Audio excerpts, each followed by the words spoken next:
This is our GFX350. Here's a quick video on how to set it up. So power on your display, the power button on the back of the display.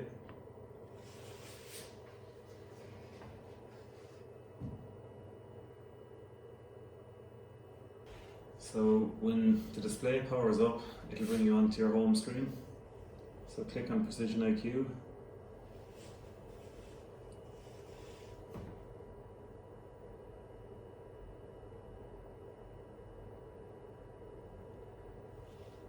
So we're now in our Precision IQ home screen. So you can see up in the top left hand corner, this is for satellite connection. So this will take 2 to 3 minutes to go from red to orange to green, green representing full satellite signal. Here we have our vehicle profile, our implement and our field, and also our task. So at the moment we have a vehicle and an implement set up here. So to set up a new vehicle, click on vehicle profile, click on the plus arrow down here. So we click on what vehicle it is, so combine, floater, harvester, sprayer. We'll click on tractor, 2-wheel drive / 4-wheel drive. Press this arrow. We're now putting in details on the vehicle, so we go for make, pick what make tractor it is. So if I just click Fint, for series, we click on which series it is. So again, I'll just click the 800 series. Now for model, we click on the model tractor. And then option 2007 to 2010. So down here, this is where we name the vehicle. So if you have two Fint 820 tractors in the one fleet, you can name them here based on the registration number of the tractor. You can click on that and edit it as you wish. So we then go on to the next page by clicking the button here. So our manual guidance,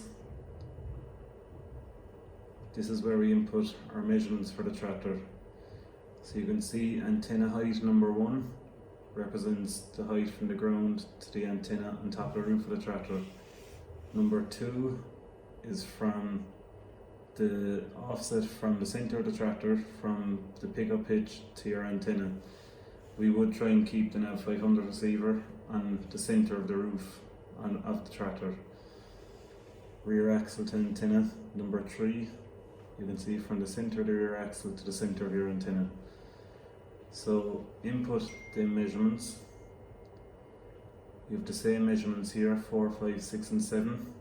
So again, you can see 4, 5, 6 is the wheelbase and 7 is the overall width of the vehicle. So once you input all your measurements here, that will then save the vehicle profile.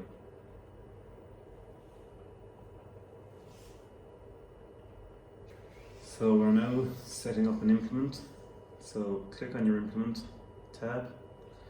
We have one implement set up here already. So to add a new implement, press the plus icon. Application or device, none. Here is where we choose what implement it is, so whether it's harvester, planter, seeder, slurry, spraying, spreading.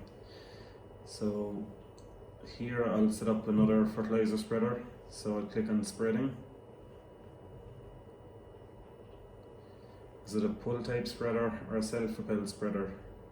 So we'll click on pull type spreader. The name, we will put in I'll leave it as it is for now, but put in the make and model of your spreader. So we now have to input our measurements for our spreader. So hitch type, if it was a Breedall, it will be on the drawbar. The majority of fertilizer spreaders are a fixed mount spreader, which is onto the link arms. So the hitch to the application point, so that's the hitch of the spreader to where the fertilizer comes out of the spreader. Put in your measurement here, press your arrow to go into the next page.